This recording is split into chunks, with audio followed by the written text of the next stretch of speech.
अस्सलामुअलैकुम। इससे पहले मैं वीडियो आप लोगों को दी थी मुंशी प्रेमचंद की हयात और उनके अदबी कारनामों का।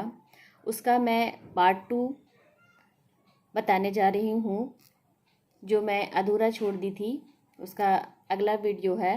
तो मैं आप लोगों को मुंशी प्रेमचंद के बारे में बता रही थी कि वह किस तरह से अपने सारी तालीम को हासिल किए, पढ़ाई किए, कहाँ कहाँ अपनी नौकरियाँ की। उसके बाद लिखने का चूँकि उन्हें बचपन से शौक़ था तो उन्होंने सारी नौकरी छोड़कर इसमें अपनी जी जान लगा दी। तो मैं अगले वीडियो में बताई थी कि प्रेमचंद के बहुत से मज़ामीन हफ्तावार भी निकला था। जो पहला था अशआर मुआबिद, दूसरा है माहाना रिसाला, ज़माना भी शाये हुआ, जिसमें प्रेमचंद के बहुत से मज़ामीन, तबसरे और अफसाने शाये हुए। 1910 तक उनकी तसानीफ़ नवाब राय के नाम से छपती रही।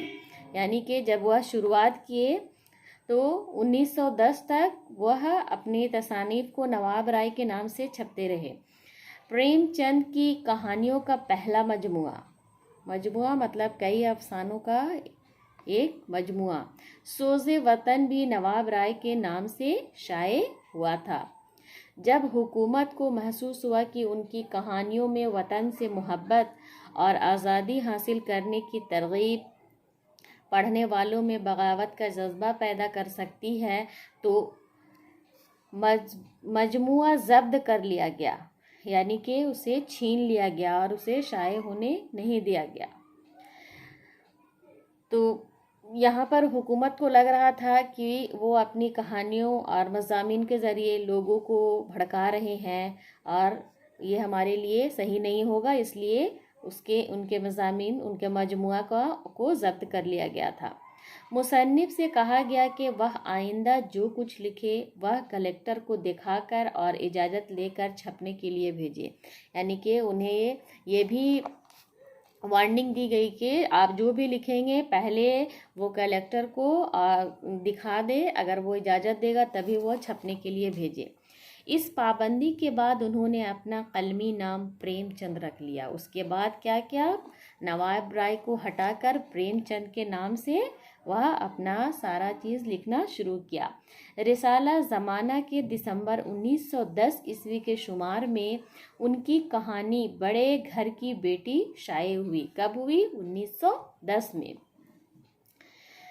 प्रेमचंद की नावल अशआर मुआबिद और सोज़े वतन में शामिल कहानियों का ये पहलू बहुत वाज़ेह है कि उन्होंने अपनी तहरीरों के ज़रिए समाज की बुराइयों और अंग्रेज़ी हुकूमत के चालबाजियों से आवाम को आगाह किया। इस तरह वह अपने मुआशरे की इस्लाह करना चाहते थे। प्रेमचंद के इस इरादे की वजह हिंदुस्तानी मुआशरे में फैला हुआ इंतशार था। यानी कि उनकी ये वजह थी कि मैं अपने तहरीर के ज़रिए, अपनी लिखावट के ज़रिए समाज की जितनी भी बुराइयां हैं उसको मैं मिटा सकूं, और जो अंग्रेज़ी हुकूमत हम पर चालबाजी कर रही है उसके बारे में मैं आवाम को आगाह कर सकूं कि वो जो कर रहे हैं वो गलत कर रहे हैं और उससे आप लोग थोड़ा परहेज़ कीजिए। तो ये उनका लिखने का मकसद था। देहात और शहरों की ये हालत देखते हुए मुल्क के बड़े सियासी रहनुमाओं, खासकर गांधी जी की तरह प्रेमचंद ने भी महसूस किया कि इस भयानक बिगाड़ की जड़ गुलामी की मिट्टी और फिज़ा की वजह से मजबूत हो रही है। लिहाजा मुल्क को अंग्रेज़ों की गुलामी से आज़ाद कराने के लिए ही यहाँ के गरीब लोग इंसानों की तरह जी सकेंगे। अपने इस एहसास को सियासी लोगों ने जद्दोजहद आज़ादी का रूप दिया और प्रेमचंद ने अपने इस एहसास को तहरीर में डालकर नावलों और अफसानों के ज़रिए आवाम तक पहुंचाया।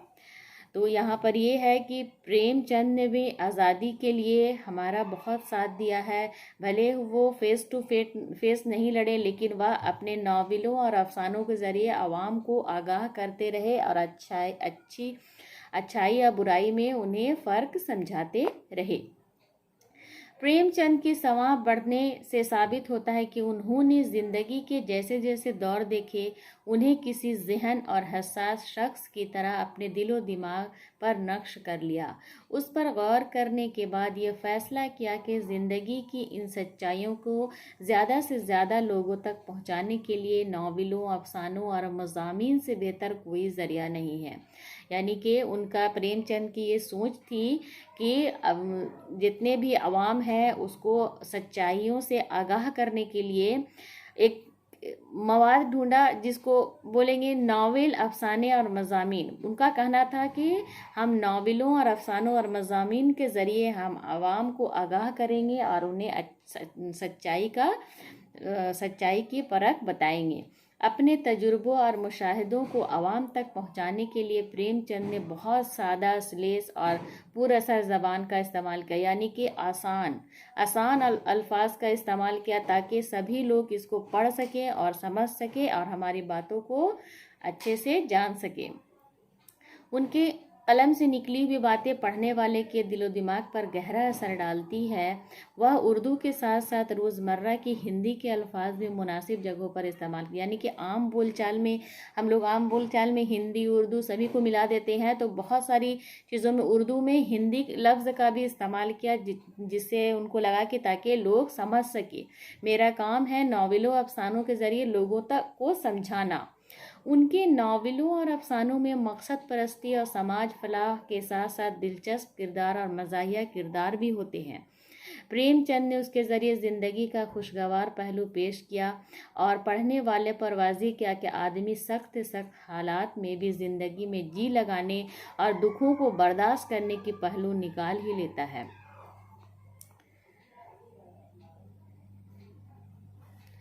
प्रेमचंद के नावलों का माहौल और उनके किरदार ज़्यादातर देहात से ताल्लुक़ रखते थे, यानी कि वह अपनी कहानियों में देहाती कल्चर को ज़्यादा इस्तेमाल करते थे। क्योंकि आम ज़िंदगी में हम लोग जहाँ जिस तरह से रहते हैं उसको हम लोग ज़्यादा आसानी से समझते हैं, इसीलिए वह देहाती कल्चर को अपना ज़रिया बनाया। इसकी वजह यह है कि प्रेमचंद भी गांधी जी और टैगोर वगैरह की तरह इस हकीकत से वाकिफ़ थे कि हिंदुस्तान की असल आबादी गांव में बसती है और गांव के बाशिंदों की सादगी और मासूमियत हिंदुस्तानी मुआशरे की रूह का एक नागरीज जुज़ू है, यानी एक अहम हिस्सा है। तो उन्होंने अपने लोगों को आगाह करने के लिए आज़ादी में अंग्रेज़ों के ख़िलाफ़ जंग के लिए लोगों को उकसाया। अपने नावलों, अपने दास्तानों, अपने अफसानों, अपने मज़ामीन के ज़रिए उन्होंने बहुत सारे काम किए।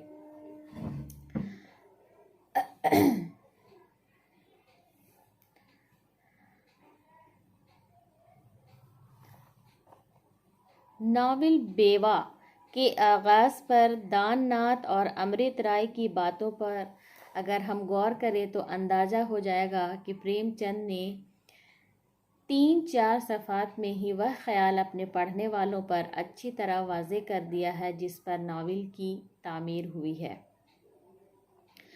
हमारी किताब में इस नावल बेवा की इब्तिदाई नौबाब शामिल है ताकि आप इस सिन्फ अदब से बखूबी मुतारिफ हो सकें, यानी वो समझ सके। प्रेमचंद का नावल बहुत मुख्तसर है, यानी सिर्फ 182 सफ़ात का है। ये चंद सफ़ात यानी पेज पढ़कर आपको अंदाज़ा होगा कि प्रेमचंद कितने दर्दमंद दिल के मालिक थे। उनकी ये दर्दमंदी और इंसान दोस्ती उनके तमाम नावलों में मरकज़ी का दर्जा रखती है। तो ये हुआ मुंशी प्रेमचंद के बारे में कि उन्होंने क्या लिखा और किस तरह से हमें इसका तारुफ कराया। और उन्होंने प्रेमचंद का